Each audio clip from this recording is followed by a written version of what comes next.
I'm your host, Trey Edge, and I look forward to going on this journey with you. Each episode, I'll talk to guests of all walks of life, and I'll ask them the behind-the-scenes truths we all want to know. I'll reach out to newsmakers, celebrities, athletes, and ordinary individuals who were there during some of the biggest events of our time. Together, we will hear the story behind the story. So let's get started. This is The Edge of It All.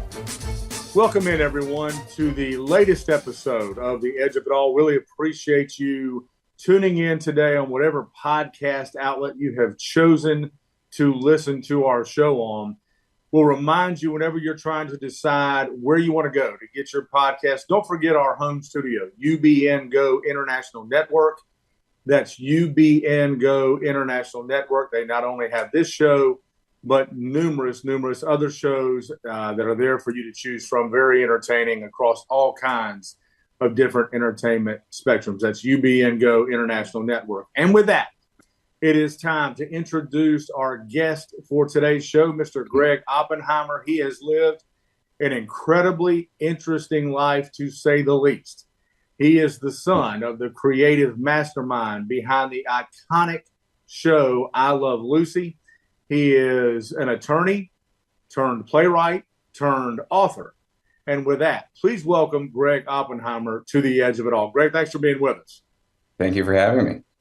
Really appreciate you taking the time. And as someone of that, I almost hesitate to say age, but I guess I'll go there. My memories of being in my house and watching I Love Lucy, and even honestly my parents, and listening to my father in particular laugh out loud was something I will never, ever forget.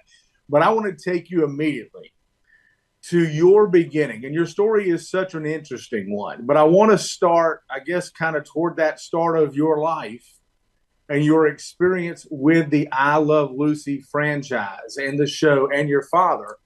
And tell the people who don't know. I know you've told the story before, but tell our audience about the first time you met Lucille Ball and how that went down. I was about 4.5 years old, and it was the Staten Island Ferry episode was being filmed. And my sister and I got to go attend the filming. And before the filming, my dad took us backstage and introduced us to Vivian Vance, and had a picture taken with her. And then Lucy came out, and she, my dad introduced me to her, and she kneeled down, so she was on an eye level with me, and she looked at me in the eye and she said, "Where'd you get those big brown eyes?" And I said, "They came with the face." and she nearly fell over laughing. So that's the first joke I think I ever told anybody. Well, that's such an interesting story to me for so many different reasons. Number one, because you just said you were 4.5. Mm-hmm. And that's an awfully quick wit for 4.5. But if you parallel that with where this story goes, yes, it's about love and marriage and life, but so much of this story is about comedy. And at 4.5, here you are with a comedic moment with this figure who became almost larger in life. I mean, do you ever think back of that and think, man, this whole comedy thing, this string throughout my life started at an age that's almost hard to explain to somebody? Well, I think that comedy was so important in my house. My dad was constantly cracking me up, and the rest of the family. I mean, he wasn't on all the time like some comedians. He wasn't a stand-up comic or anything. But if there was a funny off-the-cuff remark to be had in a conversation, he would not let it go by. He would be the one to find it and crack everybody up. And I just loved it. And I just thought that was my favorite thing in the world, was to laugh. And when I discovered I could make other people laugh sometimes, that was even better. Okay, I do have to go to the obvious question, though. And I'm jumping a little bit ahead here, okay? You wind up becoming an attorney. Yeah. Not the most comedic of lifestyle choices. So I'm trying to put those two. How did that come about? I should note one thing. When I was interviewing law firms, and there was a big law firm came to Berkeley, and I was interviewed with them, and they said, "What do you consider your greatest asset?" And I said, "My sense of humor." And I did not get an offer from that firm. That was not the answer they were looking for. But I would spend as much time as possible growing up around Desi, around other sets that my dad was working on. He was not only a writer, but a producer, but also a director. And I just loved it. Just, I was soaking it all up, the way films were made and all that. And when I graduated high school in '69, my dad was working on a show called The Debbie Reynolds Show, which was shot at MGM. And I was going to MIT.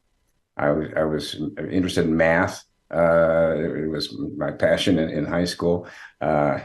I was soon disabused of that when I got to MIT. I was some of the greatest minds in the world. I said, okay, no, math is not for me.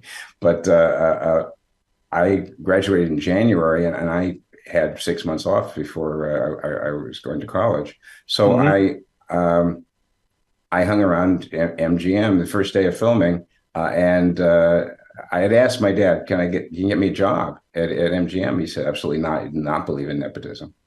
And he said, you're going to go get something, a degree in something you can earn a living, because he knows from experience how much luck takes, is important. You can have all the talent in the world and you may just not make it in Hollywood. Absolutely. So I went to the set, and they were going to videotape the rehearsals with a Sony home videotape. It was the very first home videotape machine. And I knew how to use it because I was the manager of the gymnastics team in my high school. And, wait, say that one more time. I was a gymnastics team manager at my high school. I'm just trying to get this whole scope of things here. I'm going comedy. I'm going manager of the gymnastics team. I'm going attorney. I'm just trying to make this link.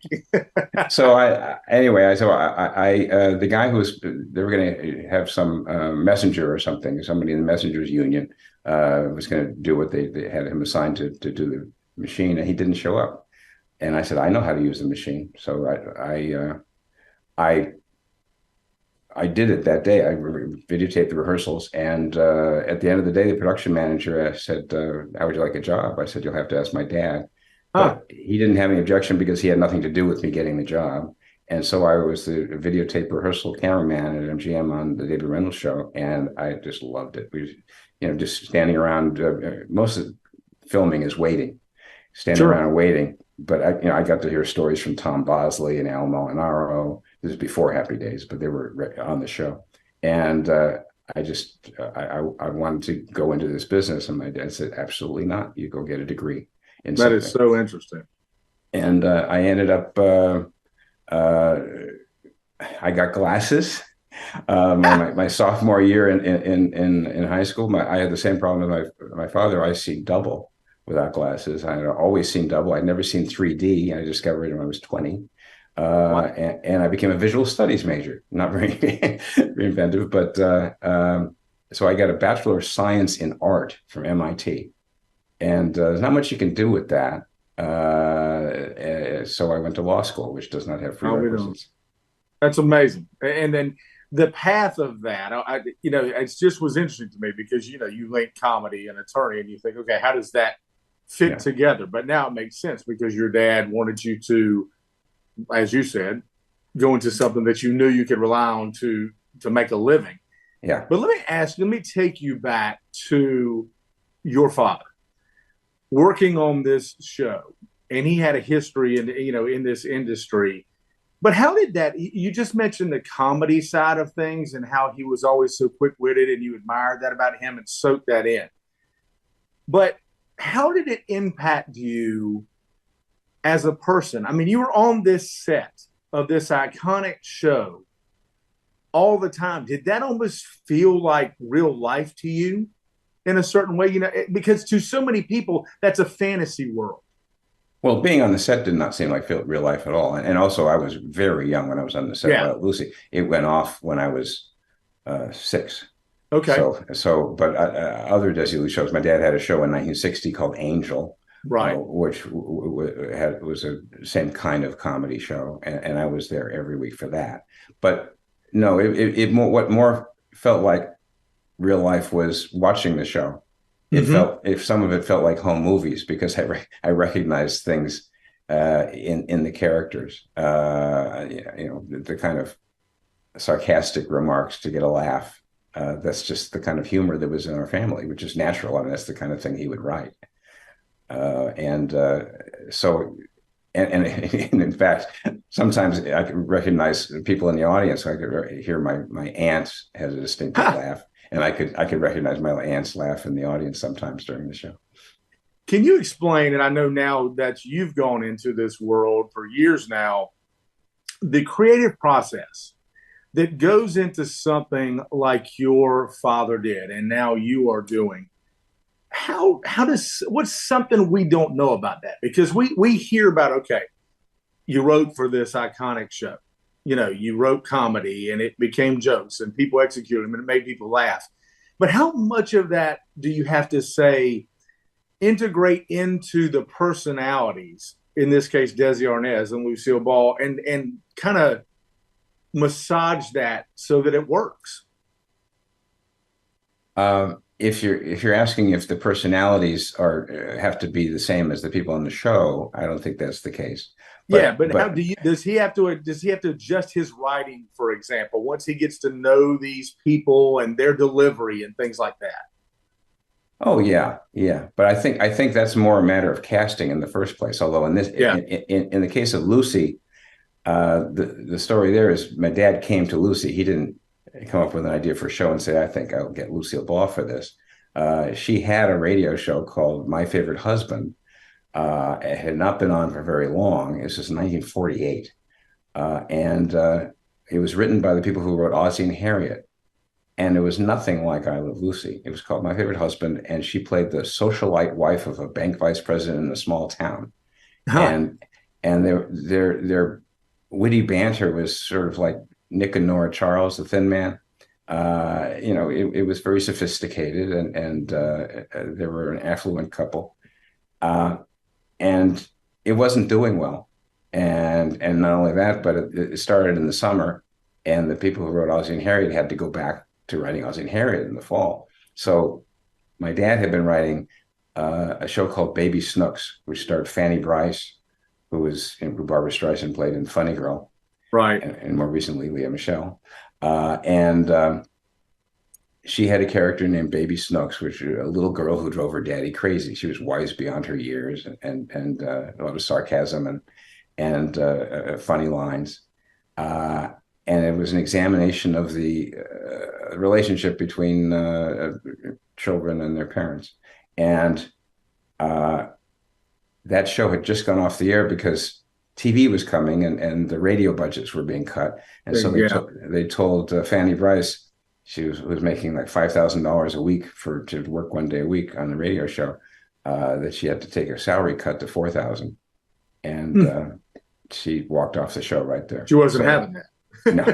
So all of a sudden my dad was out of a job, and my mom was expecting her first child, and they had just bought a house, and Makes a difference. And he gets a call from CBS, said, "Would you like to write a show for Lucille Ball, one of these episodes?" And he said, "Okay." And so he looked at the scripts that they had, the socialite thing, and that didn't interest him that much. But he changed the character that Lucy was playing to basically be Baby Snooks, to be a little girl in a grown woman's body who drove her, instead of her daddy, she drove her husband crazy. Makes sense. Yeah. And they loved it so much that he quickly became the producer, head writer, and director of the show.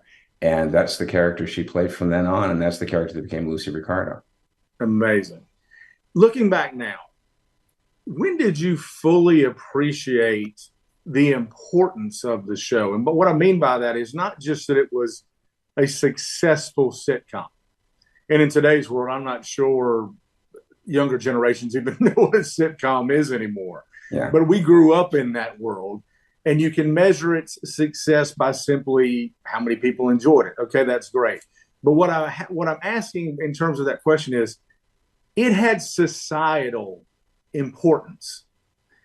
We can look at, a Cuban leading man, for example. Mm-hmm. I mean, at what point did you start to look back at that and say, man, this show was much bigger than just a comedy that my family's been a part of.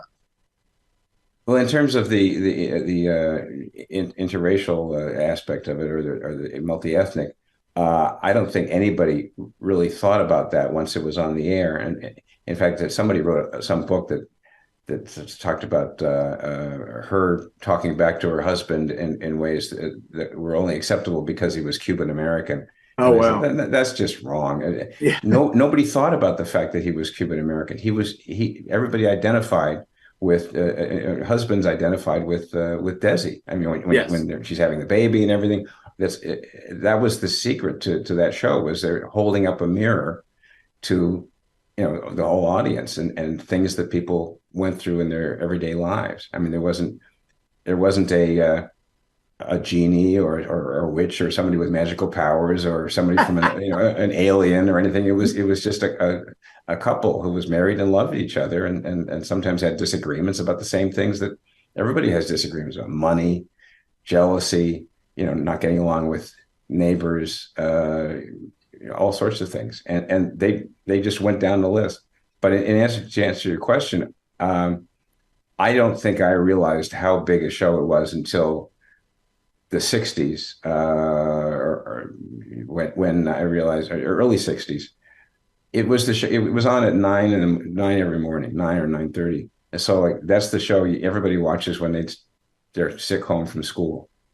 You turn on I Love Lucy, and parents were fine with you watching it, which is how it moved on from each generation to the next generation. Very true. That's a little bit of a problem now because nobody watches broadcast TV anymore. True. But finally, all of the episodes are finally available streaming. They weren't for a while because of music clearance issues, but finally got them all on there. So hopefully, people will keep discovering it. She was also such a force of nature. And we're talking about Lucille Ball. And again, we're talking with Gregg Oppenheimer, the son of the creative writer for the show I Love Lucy. And Gregg has gone on to do great things with this franchise and his own projects. And we're going to talk about that a little bit later in the show. But I looked at something where I looked back at some episodes and I looked back at some things that were impactful. And if you just simply look at one snapshot in this legacy show that was their marriage, and the part where she was pregnant and having a child, and you can correct me here if I tell the story wrong, but was pregnant in real life. And that was not something we saw on TV at that time. And you also saw her almost not being satisfied being at home. And that was the force of some of these comedic episodes where you would see her try to get on to Ricky's show, and all of a sudden appear in these crazy costumes or take these crazy jobs. It was almost a foretelling of generations to come to other women, it seems to me. Well, yeah, that was the essential contradiction in the show, which was that the way Ricky talked to Lucy was very much of the time of the 50s. The man's home in his castle, and he should be able to tell the wife what to do. But she was having none of it. She'd say, "Oh yes, okay," and then ignore what he said. So she was, a feminist of her time. Yeah. I mean, there were some things that very few things, like when he spanked her, that not acceptable. No. But again, that went back to, at the time, spanking kids was very common, and that was because she was playing a little girl in a grown woman's body, and that was part of that. It was also, if I'm not mistaken, the first show in front of a live studio audience. It was the first filmed show in front. First film show, yeah. Most of the shows at the time were done live from New York in front of an audience. Milton Berle and all that was done in front of an audience, but this was a filmed, scripted show in front of an audience with 3 cameras moving around. That technology just did not exist. Nobody had done it before. I think the closest was Amos and Andy, which started just before I Love Lucy. Used a couple of cameras, but no audience, and they could put the lighting anywhere because there was no audience. They Yeah. didn't have to worry about blocking the vision or anything. But to make it work with film cameras and three cameras and audiences in bleachers, the idea of audience sitting in bleachers on a sound set was they just had to make that up. They in fact they were looking for a theater. They wanted to film it in a theater, and they couldn't find a theater that was right. And uh, a friend of Al Simon, who was the associate producer, called him and said, Earl Spicer at RCA, in fact, said, I have a friend named Jimmy Nasser. He's got a studio called General Service Studios. He's in really bad financial shape. Could you go try that? Look at that for your show. And he said, we're not looking for a studio. We're looking for a theater. And they said, well, do me a favor, just for me. He said, okay, we're wasting our time. Al went and looked at it, and they realized, wait a second, in the theater, we're going to have to strike the sets as soon as it's over. I mean, Mm-hmm. and not build real substantial ones. If we rent this place, we can do it. We can rehearse all week, and we can build substantial, realistic sets. And so he on the spot, he rented the place for $1,000 a week for a year, and he got back to Desi's office, or my dad's office, and told him and Desi, and he said, we weren't looking for a studio, Al. And he says, and we didn't authorize you to sign a lease with anybody. And he said, yeah, but they didn't know that. So Again, the amazing ways that this show was groundbreaking is the story we call our show. The edge of it all, the story behind the story. That's the part of this I don't think people truly get until they listen to someone like you talk about it. Lucille Ball and Desi Arnaz married in real life. How much of that real life do you think spilled over into this show? well, their relationship and the truth behind their love for each other would clearly spilled over, and that's part of the magic that made it all work. And in fact, nobody knew how good Desi was going to be. I mean, he hadn't done this kind of thing before. It was, totally new, and he turned out to be fantastic. He was a perfect foil for her, and the ultimate thing of that was when she comes to the club and tells them that she's pregnant. Yeah. And he basically lost it, and they both started crying. They both remembered, the moment when she told him that they were going to have a child in real life, and it was the most emotional thing. And so much that Desi messed up the lyrics to the song. He was supposed to be singing "Rockabye Baby," Mm-hmm. and he messed up the lyrics. And at the end of the scene where everybody was crying in the bleachers and in the booth on the set, the band was crying, Oh, and wow. Billy Asher, who was the director who later did Bewitched, said we went on the talkback, and he said, "Ladies and gentlemen, I'm sorry, there was a problem with that take. We're going to have to do it again." And the whole audience just rose out of their seats and said, "No!" And so they went with that one. Because That's great. the thing about Lucy was they had absolute no retakes rule. Oh, wow. When you see it, you're seeing the first take. They said, this is like opening night on Broadway. We're doing a play. If somebody messes something up on Broadway, they don't just start over again. We don't do three different ways and see how we like it. It took them 45 minutes to film one of those. It now takes 3.5 hours at least to That's film this up. incredible. Yeah, and that's one of the reasons it's so fresh.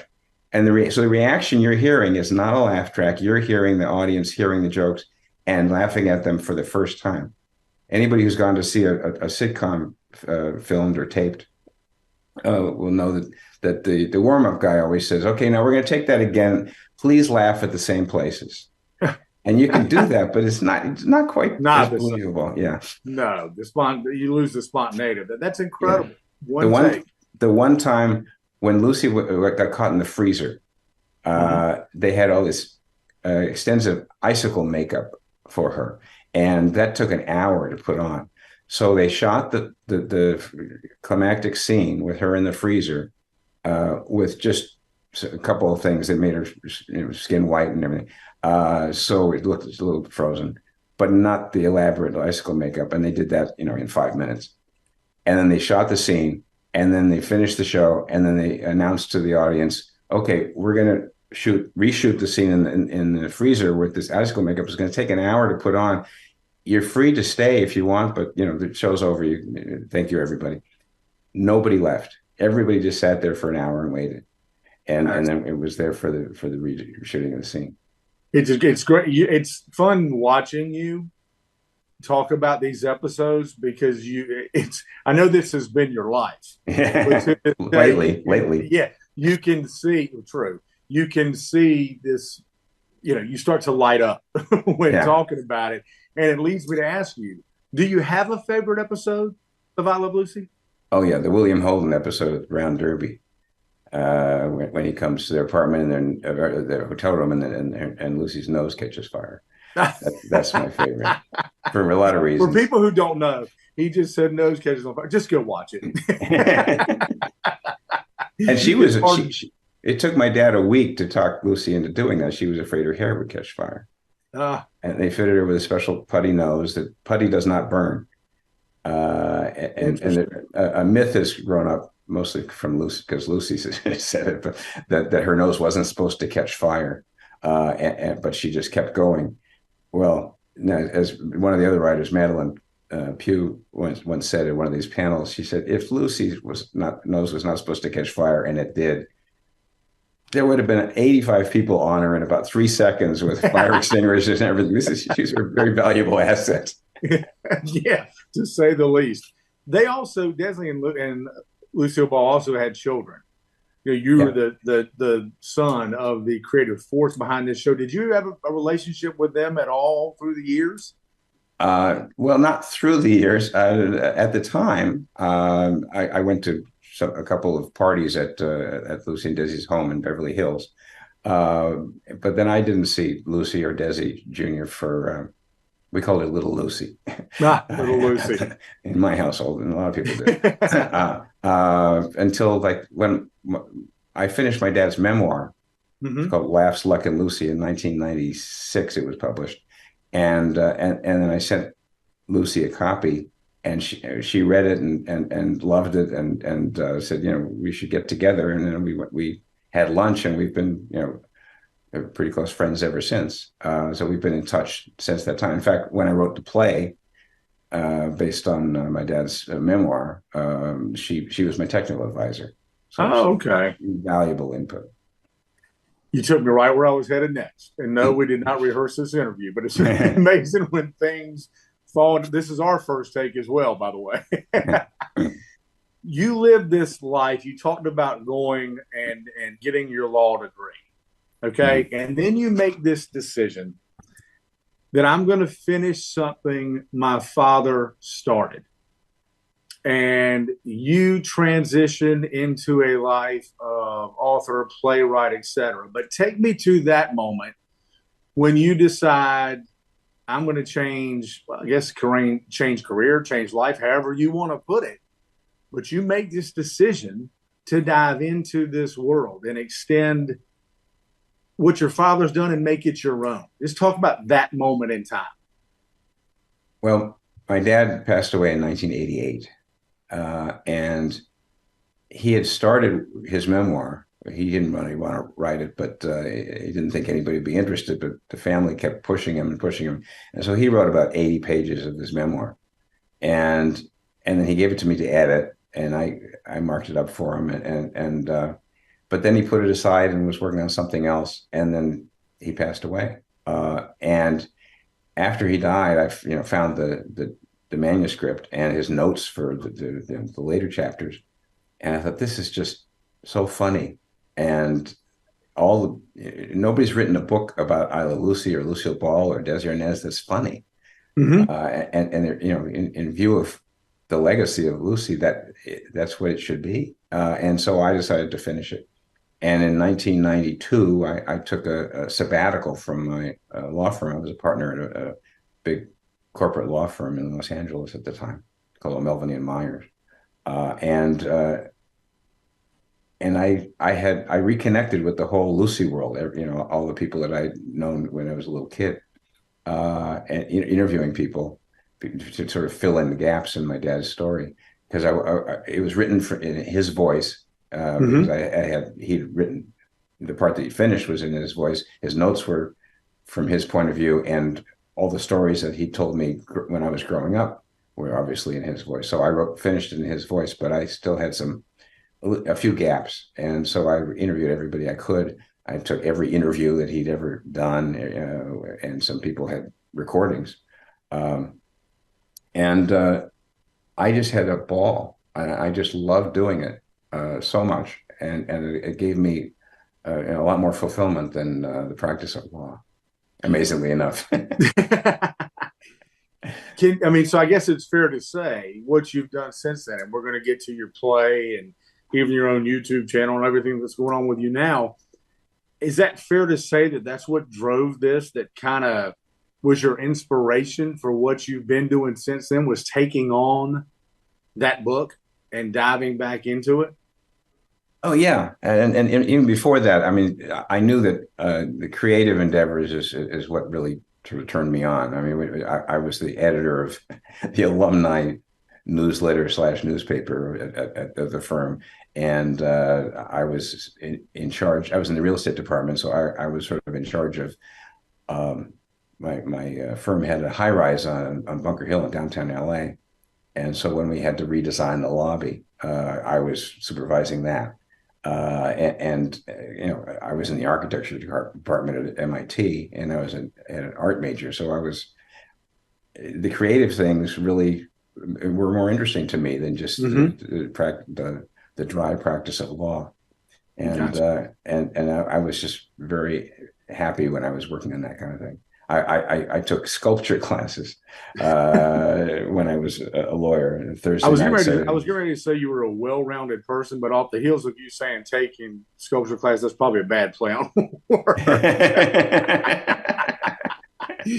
But before we turn to what you're doing, I want to ask you, when you dove back into this, when you said you dove back into this world of Lucy, Mhm. this I Love Lucy, what was something when you got back into this, or even that you've learned since, or even remembered since, that people just didn't know, that you didn't know? It could be about the inner workings of the show. It could be something that happened on the show. It could be anything, but something that stands out to you that when you dove back into this, you just went, man, Well, what a the thing that it wasn't a memory, but the thing that made the biggest impact on me was I tracked down the transcription discs, the 16-inch transcription discs, which is before they had a lot of audio tape they used on radio. And I found the transcriptions of practically all of the My Favorite Husband episodes, ah, her radio show, uh, with commercials and everything. And I had collected, my dad had been sent a few of them recordings before that, but uh, and these were pristine, broadcast quality. And when I came to the one, which was the very first episode that my dad wrote on spec, or they asked him to write, where he changed the character, and I had listened to the ones before that where there was this sophisticated banter, and I realized, oh my God, this is the creation of the Lucy Ricardo character. mm, This is where it all began, right here, and it's such a contrast, and that was the character that Lucille Ball was born to play, and this is it. This is the recording that nobody had heard, and that's all. That's cool. yeah. So Um, the Go ahead, Greg. well, I'm we're sorry. going to get to it. The book Laughs Luck and Lucy. Uh, I'm sure you're just about to get to this too, I but was. the audiobook was just published after all these years, and it's 8 hours long. But at the end of it, I have the entire that one episode I was just talking about, where the Lucy Ricardo character is created. You can hear the from beginning to end that whole episode of My Favorite Husband. Ah, First thing Dad ever wrote for Lucy that changed both their very cool. lives. Very go. Yeah. And yours too. Let's be Yeah, yeah, real. You've yeah. also done so many interviews across so many different spectrums about this. And when again, we appreciate you coming on, Gregg Oppenheimer, here with us on the edge of it all. When you do an interview with people, What's the thing that people want to know the most? What's the one thing everybody seems to go to? Usually people ask me, what's the secret of Lucy's popularity? Ah, I love Lucy's popularity. Why has it lasted so long? And there isn't really one secret behind that. I mean, the secret is to get everything right. well, that's not easy to do. No, I mean, there's not very often there'll be, some show that's just really good. There's one little aspect or one character, that you wish wasn't on it, or, I wish they wouldn't do that, or everything was great. They had, Carl Freund, who was the cinematographer for I Love Lucy. They talked him into coming and working on TV, which, people who worked in the movie business, they looked down on television, and they didn't think they could possibly get Carl Freund to do it. He was the cinematographer on Metropolis, and Dracula and Camille and The Good Earth, and Oscar winner.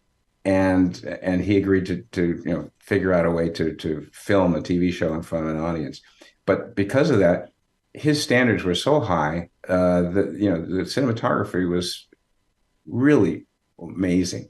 The music, Elliot Daniel, who was an Oscar nominee for some of his songs. He'd worked for Disney before doing that, and the actors, Bill Frawley and Vivian Vance, the supporting cast. Some of it was luck. I mean, Bill Frawley was a great vaudevillian actor, and then a Broadway actor. He was in movies. Vivian Vance was a friend of the first director, Mark Daniels, but she was fantastic. A few weeks into the show, for the first time, they had written a script where Fred and Ethel have to sing and dance a little bit, and they had no idea if they could do it. Oh, really? And my dad sheepishly asked them, do you think you can handle it? And they informed him that they had both of them had illustrious careers in musical theater. And so that's where luck comes in. This whole area just fell into their lap. So they turned them in. They made their backstory that they were old vaudevillians, and they used that a lot. Oh yeah, they did, absolutely. But and then all they cast really good supporting actors, and then they, even the Hollywood celebrities, they could get anyone they wanted. These were people who were friends of Lucy and Desi. Yeah, and they worked for scale. Yeah. Take us to your play.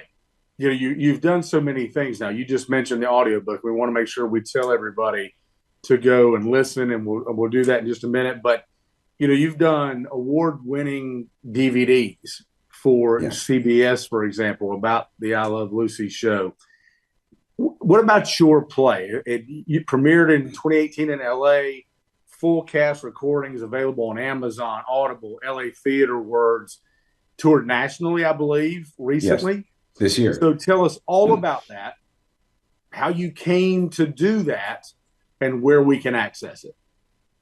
Well, the book had been out for a while, but every 10 years or so, somebody does a movie about Lucy and Desi, or about I Love Lucy, usually about Lucy and Desi and their romance.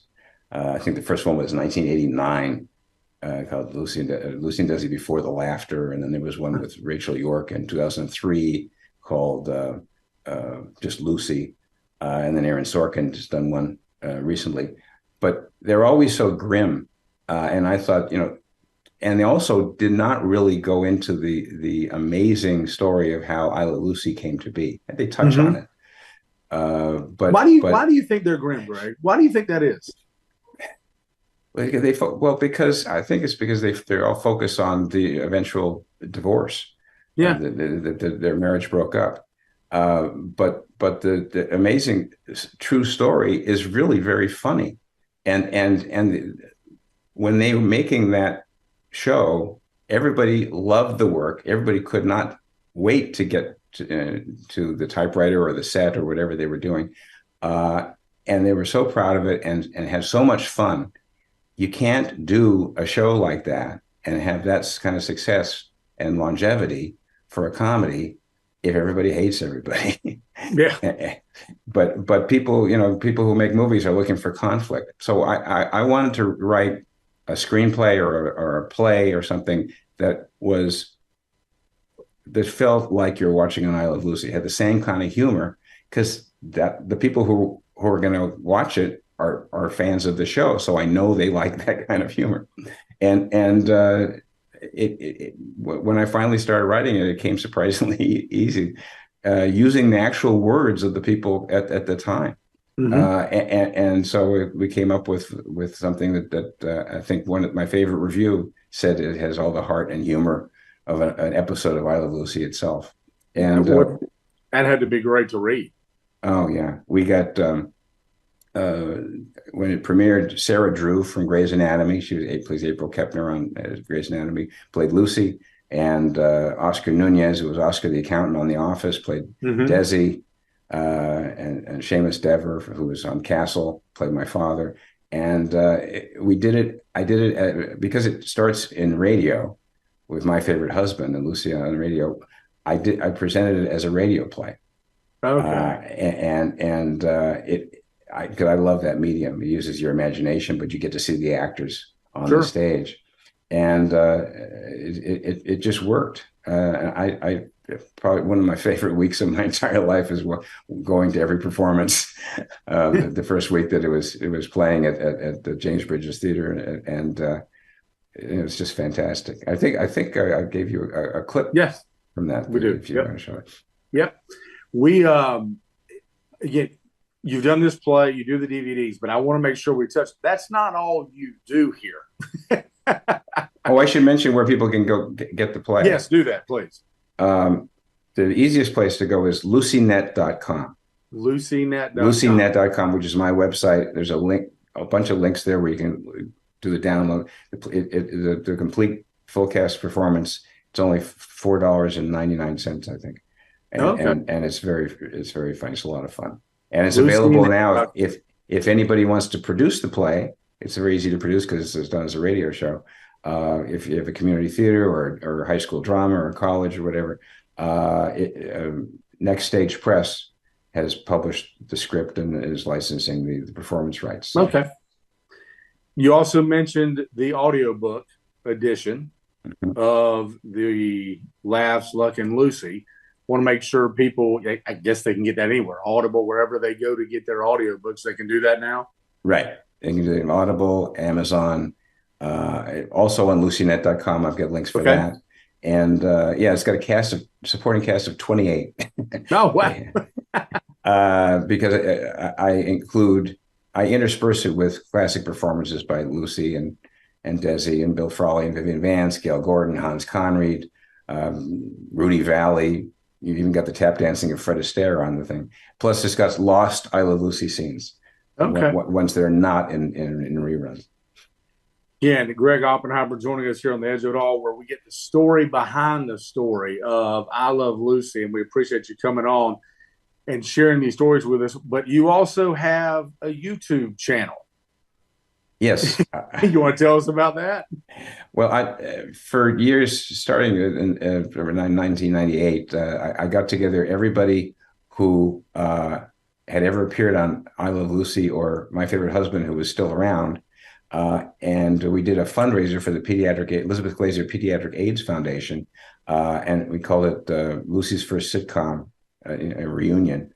And we recreated 2 episodes of the radio show on stage and raised $40,000 for the Pediatric AIDS Foundation. And I had so much fun that I became a director, stage director. And I've been doing that every year since at various conventions and things where we recreate all sorts of radio shows. And so directing has been my passion for a while. And in the pandemic, I was getting a little stir crazy just sitting at home. And so I thought there must be some way of doing this remotely. And so we developed a technique, we call it online radio theater, where all the actors are on their iPhone and it looks like they're together and the imagination takes over. And so we recreate all sorts of radio shows. We did a Burns and Allen I had Brad Zinn does a wonderful George Burns, and Rich Little was our first guest star as Jack Benny, and Diana Canova came on and sang a song. And recently, my most recent one was Groucho on the radio, and we got Frank Ferrante, who's the world's greatest Groucho. He was in Groucho on Broadway for years, and that's available on my channel now, which is just very cool. At Gregg Oppenheimer on YouTube. All right. Last question before we let you get out of here, Gregg. Sure. Random question. Is there anywhere in the world where I Love Lucy is not playing at some moment? I mean, honestly, it's everywhere, even in 2023. It is a history-making show that continues to make history for generations. And I'm just wondering, is there ever a place where it's not playing? I haven't found it yet. If anybody would know, you would know. A lot of people learned English from I Love Lucy. Really? Yeah, but I don't know how many times people have told me that, immigrants to the country and they watch I Love Lucy, and you can tell what's going on, I guess, well enough, and it's a great way to learn English. I would not have put that together with it, but the tentacles of this are incredible. I learned to read I Love Lucy, but I was reading scripts. Well, and let's take it back to the beginning of this interview. You were reading scripts and you were cracking jokes at 4.5. So yeah, it's come full circle, right? Yeah. Gregg, tell us one more time where you want people to go to access all these different things you are doing. LucyNet.com. LucyNet.com. Links to everything. Yes. Links to everything. So we can find it all at LucyNet.com, whether it's the play, your YouTube channel, the book, all of that. Absolutely. Gregg, we appreciate it. I mean, what a life. What a story. And not just the story of I Love Lucy, the sitcom, its influence on society, entertainment, but it's also for you. And the great thing for me talking to you is this is a family story, and that makes this whole thing kind of cool. Mm-hmm. And I appreciate you coming on and kind of talking about that side of it. What made it different? And I think the part about, the different take on the play, it not being grim, is something I want people to take away from this, that, we need laughter now more than ever. Absolutely. It's a great place to get it. I hope they will. If you like it, if you get the play and download it and like it, post a review. There you go. Well, everybody do that. Go to the sites, go support Gregg Oppenheimer and all the incredible work he's doing. Get the play, do whatever you want to do it. Find people to produce the play, whatever it is. I Love Lucy, the franchise, the show has been influencing people and impacting people for generations, and that's not going to stop anytime soon, thanks to Gregg Oppenheimer. I should mention the audiobook, all the purchase price of the audiobook, all the proceeds go to the Entertainment Community Fund, which used to be called the Actors Fund, yes, which is to help people in all branches of the creative arts. Gregg, we appreciate you. Thanks for coming and talking about your story and the story of I Love Lucy. Thank you very much. That'll wrap up this episode of The Edge of It All. Be sure to listen to us on our home network. That's UBN Go International Network, UBN Go International Network, or wherever you get your podcast. You can also find us across all social media outlets, wherever you want to go to look us up on social media. Do that. Please like, follow, and subscribe. Gregg, thanks again for coming on the show. We really appreciate it. Thanks for coming on The Edge of It All and sharing your story with our audience. Thanks, Gregg. Thanks for having me. Thanks to everyone for listening to The Edge of It All, the story behind the story. Each episode, we bring you a new story with inside scoop you have never heard before. Till next time, everybody.